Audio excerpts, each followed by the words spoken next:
Good afternoon, everybody, and welcome to our weekly Facebook Live program.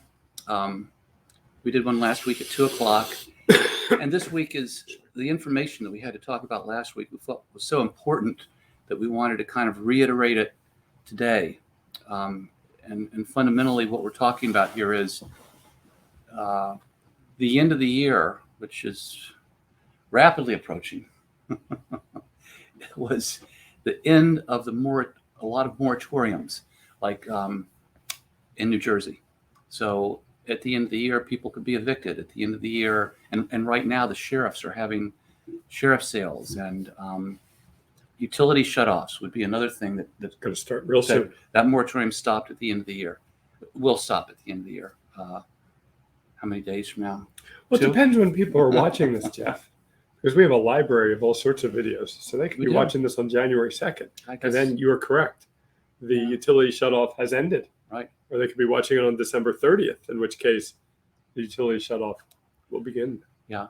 So we wanted to, it's just so important for you to know what you can do or what you need to do to deal with these situations that we're going to go through today and that we went through last week. That's right. And the theme of this presentation, among others, is that if you do have a situation where you've been sued, a lot of the lawsuits now will go forward. And it's up to you to do just what the creditor has done, which is to hire a lawyer yourself. Whenever you receive a summons and complaint, it's very, very important that you hire a lawyer. Now, some of us may have been not as diligent in retaining counsel when being sued, but there's been very little consequences during the past year and a half or so of this pandemic era. But those days are over. As Jeff just said, foreclosures are revving up and landlord-tenant hearings are revving up, along with actual physical evictions. So if you have in that, where do you keep your mail at home, Jeff? I have like this thing as soon as you walk in, we kind of put it in and you get to it when you get to it kind of thing, and I think most people have that. You kind of get to it when you get to it, or I bring it into the office and it's all organized. Well, that's very nice. And my legal work is like that too. But at home, many of us have these drawers where we put things in and then we pull them out. Right. This weekend is your weekend to pull everything out because you really need to address financial troubles that you're having. And if you've been sued, if you have a summons and complaint, you need to call a lawyer right away. Absolutely. Why don't we talk about foreclosures first, Eric? Just to, sure, a little bit. The mortgage companies in the United States, about 70% of the mortgage companies are backed by federal funding, and so, I mean, we're talking about Fannie Mae, Freddie Mac, VA, FHA, USDA, and so on and so on. It's a lot of letters, yeah. Yeah, maybe the CIA even has a special Probably deal or FBI, something. CIA. Yeah. But so 70% backed by the government, and therefore they have to do what the government tells them when it comes to things that have happened during the pandemic. Like, okay, you can't do foreclosures now until such and such a date. You have to do this. You have to do that. The other 30% are all not government funded. There might be a small mortgage company, small bank, something like that. There's been very little regulation on those mortgage companies. But in New Jersey, even though that 30% probably could have continued to do things, they really held off. And I think they did in deference to what was obviously the governor's wishes about what should happen with foreclosures, but also the things that the government-backed mortgage companies were receiving from headquarters in Washington. HQ. Yeah, the big HQ. And but now we're over that stuff. It's gone. There's no more foreclosure moratoriums. So all the mortgage companies are going forward with foreclosures. And I have no idea what order they're going to do things in. They may pick up where they left off. So start where they were at the beginning of the pandemic and go forward. I just don't know. A lot of the mortgage companies may have agreed to some type of forbearance. That doesn't mean forbearance means that for right now you don't have to pay your mortgage, or for the last 6 months or the last year or whatever. But now that stuff's over with, and it's all due. And how it gets paid back now is really up to the mortgage company. Are they going to be nice to you and let you put the forbearance amount on the end of the mortgage loan, or are they just going to say, "All right, Mr. Smith, 12 months worth of mortgage. Let me get my calculator out and let me 2,000 times 12, and I can tell you what that adds up to times 12, a lot." Yeah. And that's right, Jeff. That's a point that we talk to clients about all the time, because this is a new phenomenon that the mortgage company would write to you and say you don't have to pay. And they put this fancy word forbearance, but forbearance is not forgiveness. Mm-mm. And that's what we need to emphasize. So there's a couple of things we can do when we get involved in a case. First of all, we can initiate conversations with the mortgage company about a more formal deal, rewriting the loan, putting the mortgage in the past, whether your forbearance amount in the past, just what Jeff talked about. We can also talk about taking the arrears and working on a plan in which we'd repay the client would repay the arrears over 5 years without interest, without penalties, and the mortgage company will accept regular monthly payments thereafter. Both of those are generally under Chapter 13 bankruptcies.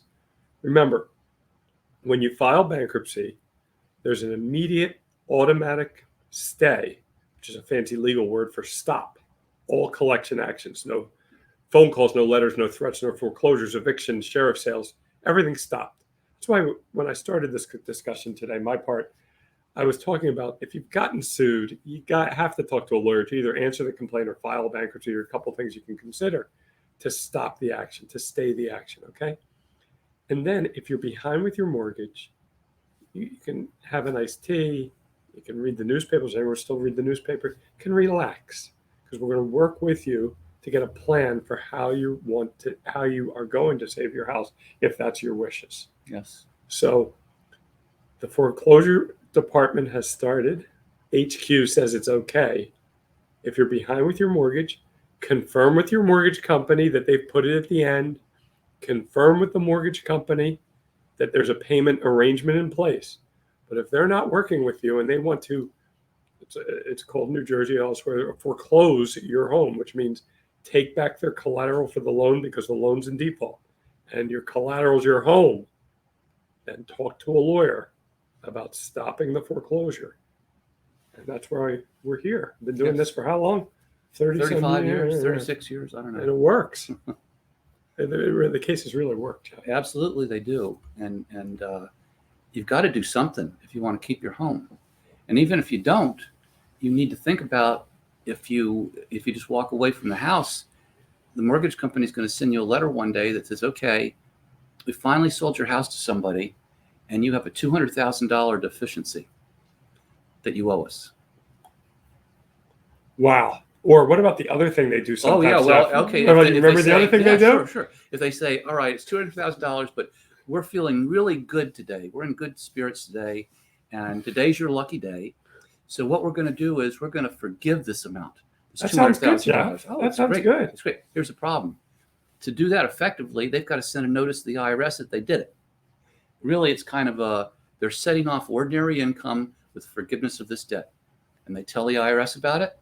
And then you're going to get a little note from the IRS that you owe them taxes on the $200,000 and you owe state taxes on the $200,000 because the IRS sees forgiveness of debt the same as realization of income.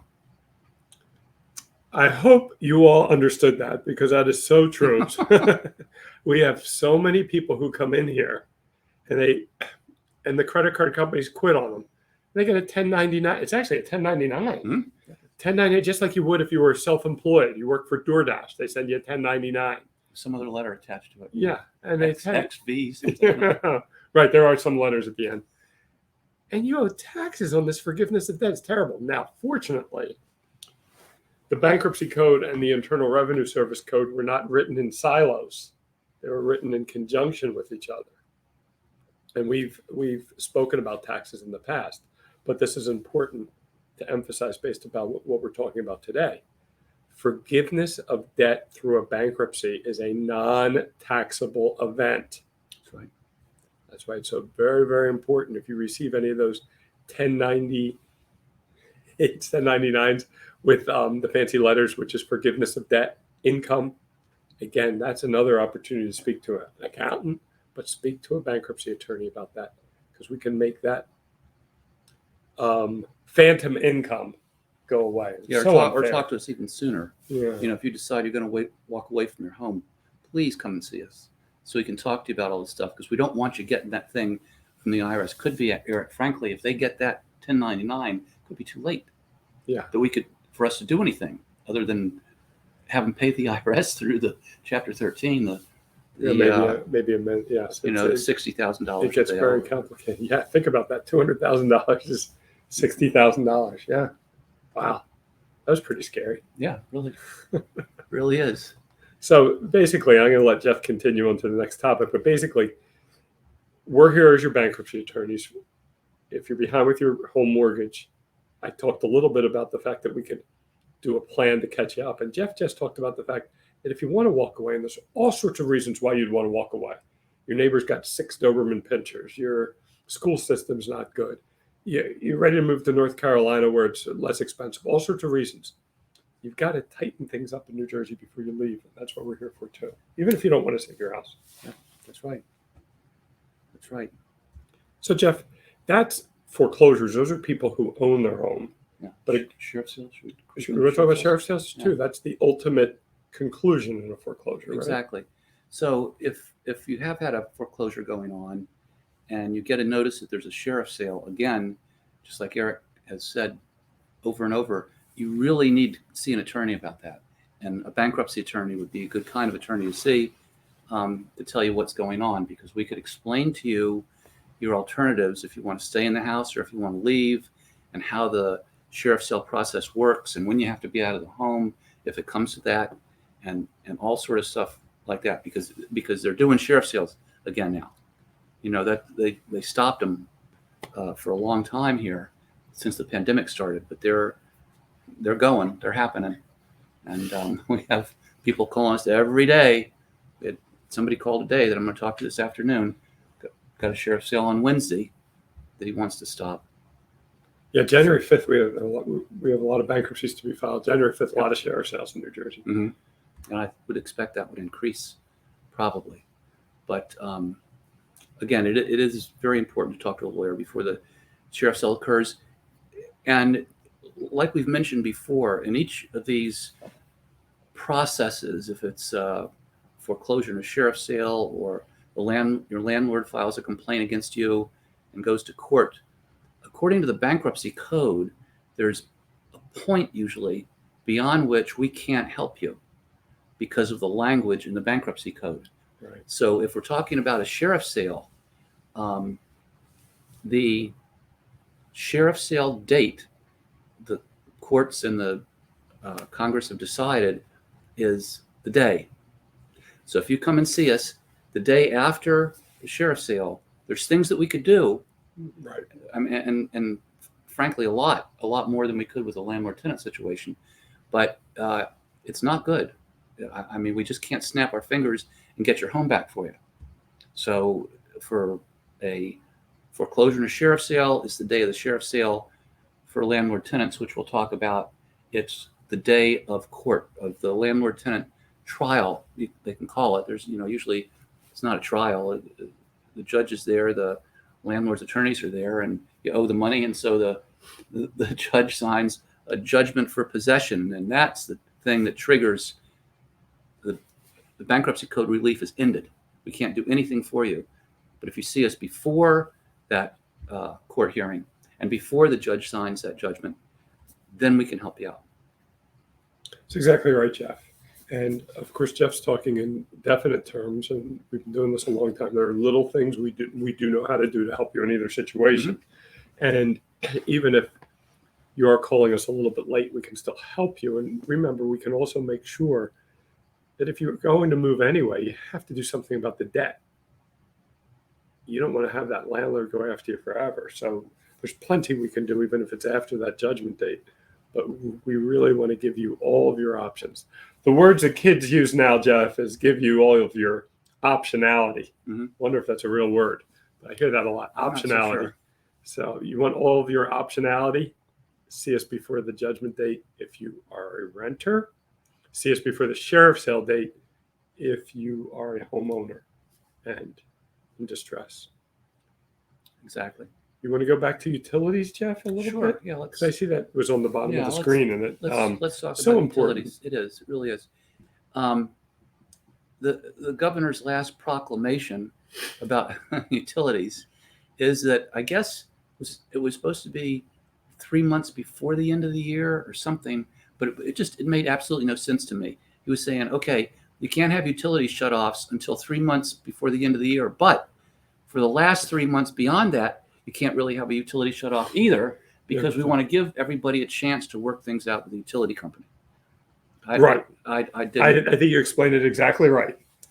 With 3 months to go in the year, they can start utility shutoffs, but those last 3 months they can't because they're supposed to negotiate with the consumer. Right. Right. But we're definitely coming to within a couple days now, the end of that whole time period.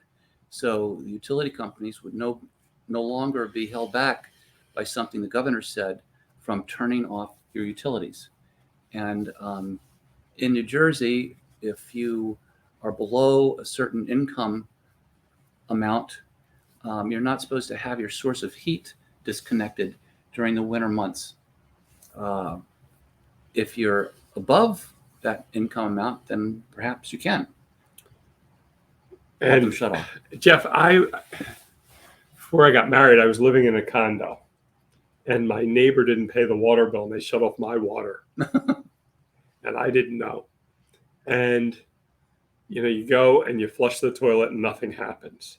You try to wash your hands, and nothing happens. You call the water company, they say, "Made a mistake. We'll be out in a couple hours," and you just unconsciously go to the sink to wash your hands, or go get a glass of water, or flush the toilet, or want to take a shower. To not have those basic utilities on in your house is not a good situation. To come home and flick the lights and nothing happens, it's terrible. But we're here to help you. That's what's good. If your utilities have been shut off. Yeah, and if you come home and the lights don't work and it's cold, they probably have. Yeah. Give us a call. Your cell phone hopefully is charged from work. Give us a call and we can get your lights turned on. Look, we deal with everyone.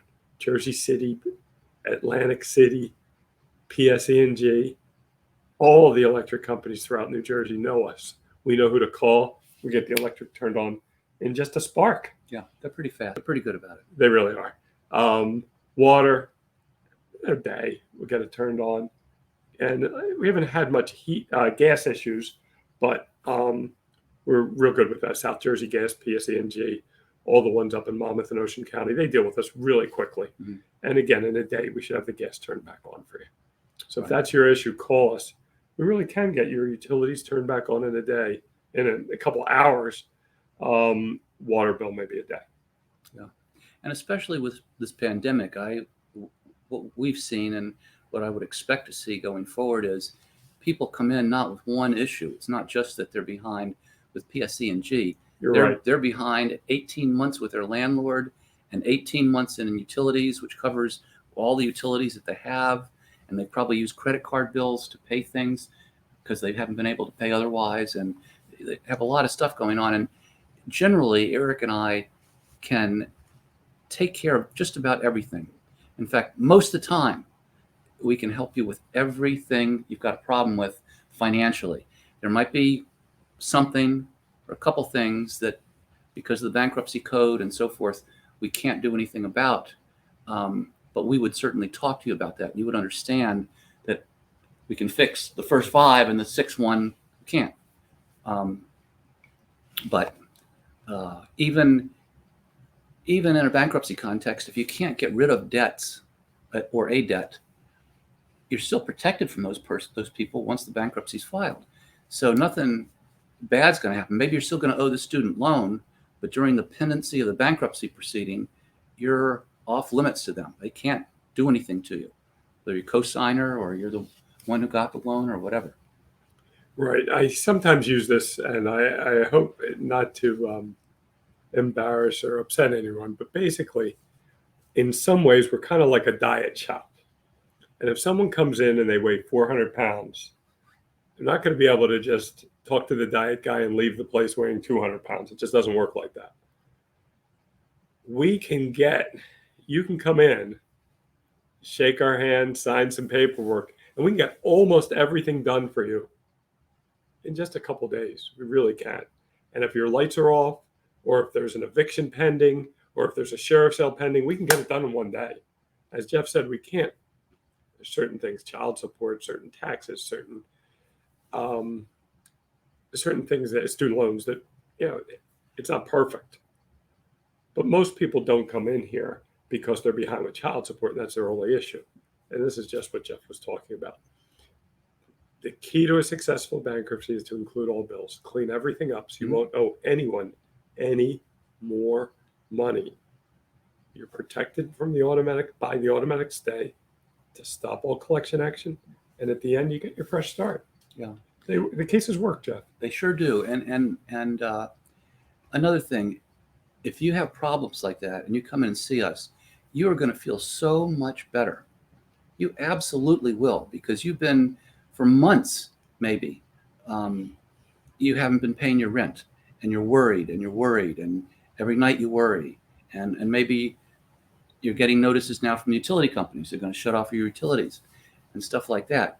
If you come in and see us, we can talk to you about exactly how we can deal with these things. And so now we've got a plan for taking care of all that stuff. And it's something that you can be comfortable with, that you can live with. And so you're not going to be up at night anymore thinking you're going to get thrown out in the street tomorrow or anything like that. It'll give you a lot of peace of mind. A plan. Yep. That's great, Jeff. Jeff, let me wish you and your family the happiest and healthiest of New Year's. Thank you, Eric. Same to you. Thank you. This year's almost over with. So thanks for tuning in today. If you did, or if you're watching this, after the showing, that's fine too. Thank you. And we're going to see what we're going to do with our Facebook Live programs. We'll probably continue them to some extent. But for a long time, when the pandemic started, we were doing stuff every week pretty much. I mean, we did it for 30 or 40 weeks in a row. And just to try to help you all understand what's going on, what just changed, and things like that. So be safe, and God bless.